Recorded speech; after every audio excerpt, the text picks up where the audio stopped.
The way you beat a guy like that, you're not going to outbox him. If you're waiting on him and he's initiating and he's feinting you into counters and then he's countering the counter, you're going to lose that fight. You know AJ's chin's gone, right? Like, and I'm not saying that I believe that. I don't believe that. I think getting beaten up by Daniel Dubois does not mean your chin's gone, especially when you keep getting up and you managed to rock him late in the fight and you stayed in the fight. And I think Daniel Dubois is a freak like... You know, AJ is a freak. He's a one-off. He's not. Jake Paul is not Daniel Dubois. But some people are genuinely giving Jake Paul a chance. That's blowing my mind here. Now, looking at the age difference, we've got 28 years old compared to 36 years old. So I guess the advantage there goes a little bit towards Jake Paul. 28-year-old is better than a 36-year-old. Max Kellerman recently shared why he thinks Jake Paul might beat Anthony Joshua. He says Joshua is very skilled and used to be a heavyweight champion, but he may be getting older. Jake Paul, on the other hand, is younger, full of energy and very confident. Kellerman says that if Joshua wants to win, he has to fight like his younger self, staying active, attacking more, and working harder than Jake the whole time. And he's initiating and he's feinting you into counters and then he's countering the counter, you're going to lose that fight. Joshua has to impose his size, strength, youth, go to the body. He has to be willing to take certain risks. And if he does that, that's a winnable fight for him. Kellerman says Jake Paul actually has a real chance to win, even though many people think he's putting his life at risk by fighting a former heavyweight champion. He talked about how Jake's mindset has changed over the years. Jake has fought many times, faced different kinds of pressure, and learned how to stay calm when everyone is watching. Kellerman believes Jake won't be nervous at all in this fight because he's already been in many big moments. The analyst says Jake Paul is made for huge events and even does better when the pressure is high. He even said Jake has a 100% chance to win, not because he's certain to beat Joshua, but because Jake fully believes in his training, his skills, and his team. Some experts also think Joshua might lose. They say he's older now, slower, and doesn't have the same powerful style he had when he was younger and undefeated. To look at the experience that Jake has gained in the 5 years he's been in the sport. To be in your 12th or 13th fight in front of 80,000 people, at AT&T Stadium in front of 125 million viewers, that's not experience you can gain normally. So he's going to go into that event very calm and very composed. And I fully believe that he does 100% think he's going to beat Anthony Joshua, yes. What about the weight? Will there be a limit for Joshua? So there's a lot of discussion around the weight. Joshua fought Usyk twice. Both of those times, Usyk was 221 pounds. Joshua was 240 to 245. When Jake fought Mike Tyson last year, 227 pounds. I expect Jake will come in anywhere between 225 and 230, and Anthony Joshua has a weight limit of 245 pounds.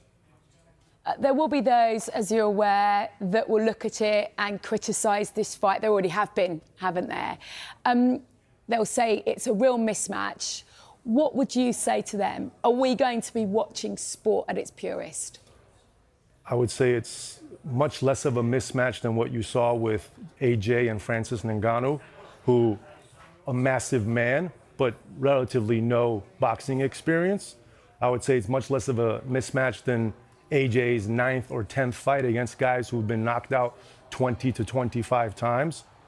Given AJ's pedigree, Jake is built for this. Jake is built for the big moments. So do I think it's dangerous for Jake Paul? Absolutely. Do I think it's also dangerous for Anthony Joshua? 100%. I mean, we're just watching some of these punches being thrown now. Can he take something like that, Jake Paul? Alexander Usyk took it, right? I think that was a perfect 1-2 combination by Joshua, again, on a fairly stationary fighter in Francis Ngannou, who had a good performance against Tyson Fury. But I don't think Tyson Fury took that fight serious for 1 second until he was knocked down. They say that even though Joshua used to dominate heavyweights, now he fights more carefully and gets hit more easily. Fans also point out that Jake Paul has improved a lot. He has more power, better stamina, and stronger basics than he did before. So to them, the age gap and how both fighters have been performing recently make this fight more exciting than most people thought. If it all goes incredibly well for Paul, he's not going to land on Joshua, is he? Joshua's going to be far too skilled in evading whatever Jake Paul could throw at him. Because I don't believe he's an evading fighter. I think he's one of those fighters that is extremely powerful to where a fighter is simply afraid. The problem is that all of the pressure's on Joshua at the moment. So Jake Paul, if he gets knocked out in 12 seconds, he should get knocked out. The problem is as soon as Joshua starts taking damage, all of a sudden he's thinking, the world is watching me, I'm a professional fighter, and I'm getting beat off a YouTuber. All of the pressure is in Joshua, and that's a lot that can weigh on a man. Just Jake Paul can't damage him, though. Like, people can damage him, though. He's went down. No, in a people lot of can. World People champions. can. Yeah. No, like, Alexander Usyk can. Daniel Dubois can. But these are supreme athletes. Jake, completely correct. Paul, Yes, there's a difference in someone who's been boxing their entire life versus a YouTuber. I completely understand that, but you can't deny that Jake Paul has power. I think it's one of his only attributes. I think he's a very poor boxer, but what he does have is a weird technique where you don't How do know we what know he's got power? How do we know he's got power? He's knocked people out. What Ben Askren and Tyron Woodley? Yeah. Tyron Woodley was Like, come arguably on. one of the best UFC fighters there's ever been. Mate. Like, you No, can't... mate. I'm not suggesting that. I'm not suggesting that he's going to go in there and walk Joshua all over. But you can't deny that he has lights out power. It's just something I would deny that. I would deny that he has that kind of power. Yeah, in an amateur boxing ring, yeah, fine, but not against a two-time world champion. We're talking about here. Again, I understand the contempt in what I'm saying, and I do see how it is completely stupid thinking YouTuber could break Anthony Joshua. But the thing is that he's going to be training for this fight. Joshua has all of the world looking at him thinking you should walk him over. If it gets 2 rounds, 3 rounds inside, I think Joshua loses. Yeah. You think he gets beat? I mean, I think the pressure will get to him. I think if he loses to Jake Paul, he's the embarrassment to boxing. And if you get inside 3 rounds where you've not put him away like everyone thinks you will, all of a sudden that pressure to finish the fight as he should is going to gain and gain and gain. Is there any truth in this, Jamie? Can you see a world where Dan's theory is basically this geezer can punch and he therefore has a puncher's chance? I think he's got no chance. Like slim, if none. No chance. None. Literally none. No chance. No. It's one of them, innit? I honestly, without going like extreme, Dan, I think Anthony Joshua, if he could only use one hand, wins the fight. I honestly do. This is the thing, and I love Joshua. You know, he's arguably the pride of Britain when it comes to boxing. He's a great fighter. But could you say he's past his best? Could you say that he's been tested too many times? The thing that it relates to me is when you look at Silva in the UFC, as soon as he got knocked out, his chin became glass. And I think that's the same with Joshua. I don't think he can take a punch anymore. I think he's one of those people where it's almost he damages way too easy now. And it's one of those things where I think when you're a boxer and you've had a few defeats and you've had a few lights out moments. Tony Jeffries, an Olympic boxer, explained another reason why people should take Jake Paul seriously. He said Jake has every resource a fighter could want. He can pay for top trainers, the best conditioning coaches, sports psychologists, nutrition experts, and great sparring partners. Because Jake has money, he can create the perfect training camp without skipping anything. Jeffries also said Jake knows this is the toughest fight of his career, so he will train harder than ever. Plus, Jake has youth on his side. Jeffries reminded everyone that in boxing, being young is a huge advantage because younger fighters recover faster, train harder, and usually come in stronger and more full of energy. Now looking at the age difference, we've got 28 years old compared to 36 years old. So I guess the advantage there goes a little bit towards Jake Paul. 28-year-old is better than a 36-year-old. But that being said, we've got talking about experience and everything else. What comes with being 36 years old at Anthony Joshua's level. And then like I mentioned, the heavyweights kind of seem to prime a little bit older. Now come down to the height and the weight. This is the big one. 6'1" versus 6'6". 200 pounds versus 252 pounds. We got a 252-pounder in Anthony Joshua. The reach advantage is a lot, which we would expect. Amateur fights, we can see that Jake's only had one, where AJ's had 43, but 43 of them are including at the highest level, Olympic level.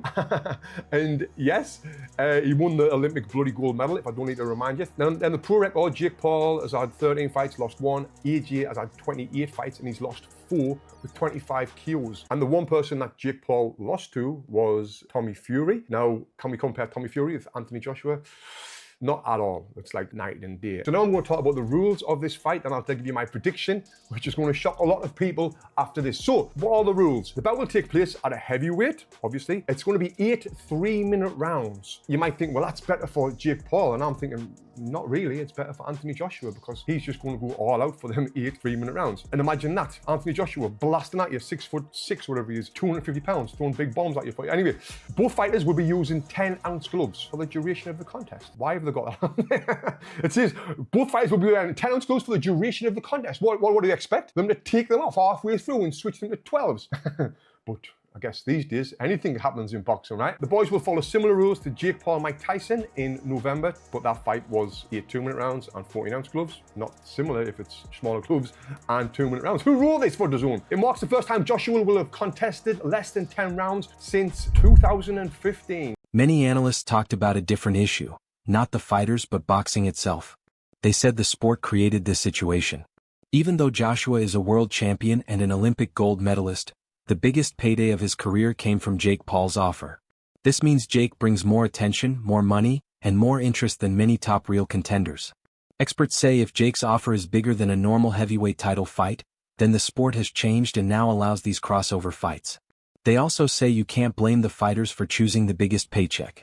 Some people claim Joshua can't take punches anymore or that his chin is weak because of his past knockouts. But the analyst explained that losing to another heavyweight like Daniel doesn't mean Jake Paul will beat him. Joshua still has top-level skills, huge punching power, and years of experience.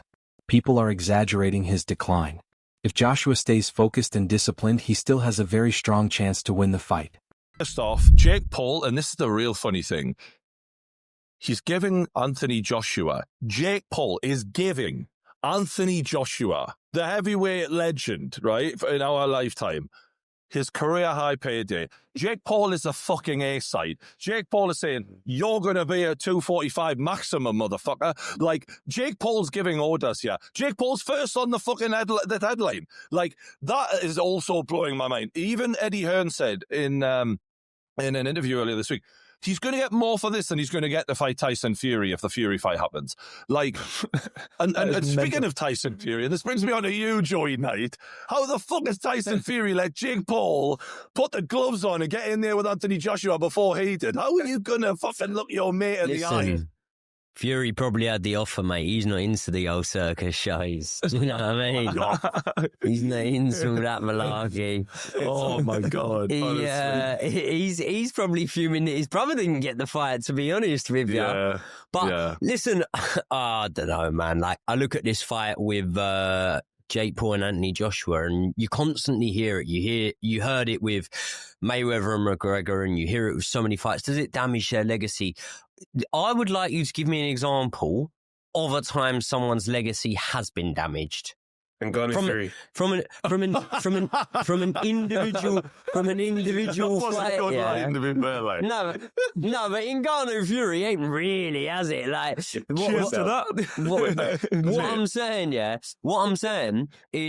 what I'm saying is, I think that having fights over a prolonged period of time, like Roy Jones Jr., that can damage your legacy.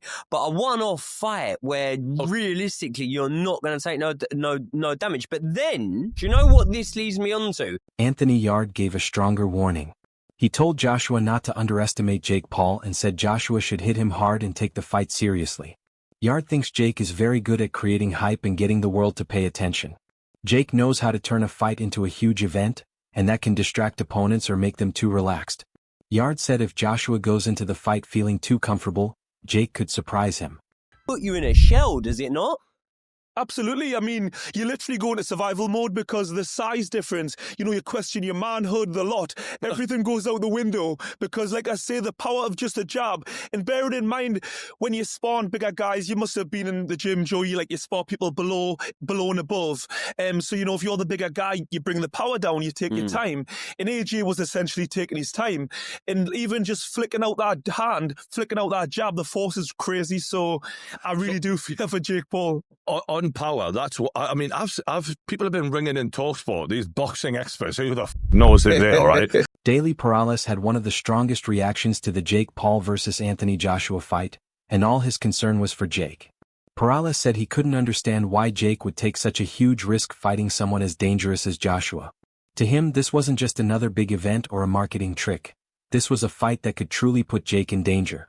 He pointed out something simple but important: size and power. Joshua isn't just a heavyweight. He's a former unified world champion known for knockout strength. Perales said that standing in front of someone with Joshua's punching power is a whole new level of danger compared to anything Jake has faced before. He warned that even one clean punch from Joshua could change everything, and Jake might be crazy to take such a risky fight. Even though he knows Jake is confident and improving, Perales's main message was caution. He said this matchup isn't about hype, it's about safety. In his view, Jake is entering the most dangerous test of his career, and the consequences could be much more serious than fans think. Mistaken here. If Joshua lands clean on Jake Paul's chin, he could end up in a very bad way. So I know it's all entertainment and they're going to break records and Netflix and all that kind of stuff, but we have to understand the dangers that are involved in boxing. And, you know, that's why I say people got to respect Jake Paul for doing this, because he's at risk. He's at a big risk indeed. I saw something that David Hay was saying where people were kind of worrying for Jake Paul, and David Hay was like, well, he's only going to take a lot of damage if he goes and gets beaten up for 12 rounds. He just gets knocked out in one punch. That's probably one of the best things that could happen in terms of taking the least damage possible. Yeah, David Hay is right, but also one punch can end your life as well. So you got the two sides. Yeah, he could get badly beaten up if it went 12 rounds, which can be worse long term for your health. The boxing world is worried, saying Jake Paul is taking a huge risk. They believe he could get seriously hurt because he's fighting a natural heavyweight with big knockout power. They say Jake is brave, but bravery doesn't change the dangers of heavyweight boxing. One clean punch from Joshua could end the fight right away. These analysts think Jake is facing something much more dangerous than anything he has dealt with before. But at the same time, some experts think Jake's confidence will help him. They say he has built his whole boxing career on proving people wrong, and he always performs well when others doubt him. They also say Jake never runs from a challenge, and this fight is just another example of him stepping into something big. Jake Paul has lost his mind. This is probably the worst mistake of his career. Even in the poster, you can see this is a David and Goliath story here. I mean, there's times where I thought Jake is a cruiserweight. There's times where I thought even he could be a light heavyweight. And now he's stepping in with one of the most chiseled, bona fide heavyweights in the world right now in Anthony Joshua. I'm about to break the internet over Jake Paul's face. I'm not sure if that makes any sense, but it sounds fucking demented, terrifying. And speaking of the insanity of this thing, here is what the first line is. Jake as a plus 800. I have a feeling that's going to shift even more toward AJ. AJ's the 18-wheeler going 90 down the straightaway, and Jake is in a golf cart going 10 miles an hour, headed right back at the 18-wheeler. It's going to be freaking destruction. Look at the reach. He's got a 6-inch reach on Jake, and trust me, the Chloe concept has told me the 6 inches is more than enough. Okay. That's it for today's video. Stay tuned. See you next time.